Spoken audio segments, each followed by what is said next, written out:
अस्सलाम वालेकुम। अगर आप देखना चाहते हैं कि आपको कैंसर है या नहीं है, तो अपना बॉडी टेस्ट ज़रूर किया करें। अपनी जीन देखा करें, आपके ख़ानदान में कैंसर किसी को है, बहुत ज़्यादा अगर लोग हैं आपके ख़ानदान में कैंसर के हैं, तो अपने ऊपर तवज्जो रखा करें। अगर आप में ये 6 अलामात मौजूद हैं तो आपको फ़िक्र की ज़रूरत है, तो अपने डॉक्टर के पास आपने ज़रूर जाना है और टेस्ट करवाना है। सबसे पहला जो सिम्टम है कैंसर का दोस्तों, वो है वज़न का बिला वजह कम होते चले जाना। हफ्ते 2-4 हफ्ते के अंदर अंदर वज़न 5-4 किलो कम हो जाना, ये बहुत ख़तरे की बात है।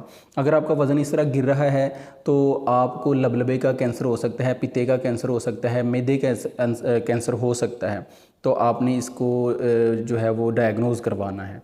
नंबर 2, अगर आपको मुसलसल थकावट रहती है, आपने बहुत ज़्यादा आराम किया लेकिन आप फिर भी थके हुए हैं, कोई काम करने को दिल नहीं कर रहा। वैसे तो ये आजकल के नौजवानों में ये आम आदत है, वो थके थके से ही रहते हैं। इसकी और भी वजूहात हो सकती हैं, लेकिन अगर आप थके से रहते हैं, थकावट है, तो आप अपना सीबीसी टेस्ट करवाएं, कंप्लीट ब्लड काउंट करवाएं। उसके अंदर भी बहुत सी चीज़ों का पता चल जाएगा जो ऊपर नीचे हो रही हैं, डॉक्टर बताएगा आपको। तो ये ज़रूर आप जो है वो अपना टेस्ट करवाएं। नंबर 3, अगर आपकी स्किन का कलर चेंज हो रहा है, कोई मोल वगैरह हैं, आपके तिल हैं आपकी स्किन के ऊपर, उनका कलर चेंज हो रहा है मुसलसल, तो इसका मतलब फिर ये हो सकता है कि आपको जो है वो स्किन का कैंसर है।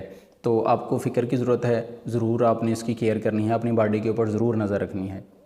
नंबर 4, अगर आपको मुसलसल खांसी रहती है, आप खांसते रहते हैं और बड़े लंबे अरसे से खांसी है, तो आपको लंग्स के अंदर गिल्टियाँ हो सकती हैं। वैसे तो सिगरेट की वजह से भी खांसी होती है, लेकिन अगर आप सिगरेट भी पीते हैं और साथ खांसी नहीं रुक रही, दवाइयाँ खा के आपने आजमा के अपना ज़ोर लगा लिया है, तो फिर आप जो है वो सिम्टम हो सकता है कि आप को कैंसर है।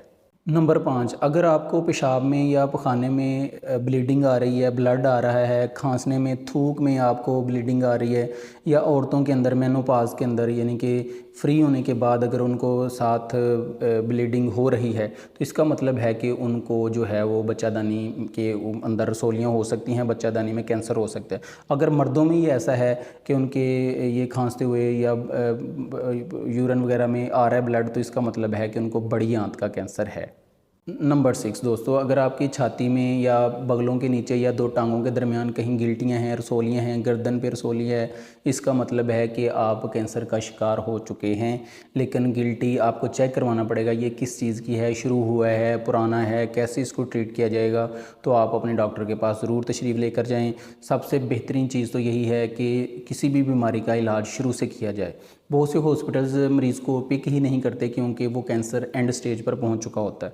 तो ये हमारी लापरवाही का नतीजा होता है। आप शुरू में अपने ऊपर नज़र रखें, कोई ऐसा वैसा कोई अब नॉर्मल चीज़ आपकी बॉडी के अंदर नमूदार हुई है तो उसको फ़ौरन पकड़ना चाहिए, फ़ौरन उसका ट्रीटमेंट शुरू करवाना चाहिए। बहुत शुक्रिया जी, अल्लाह हाफिज़।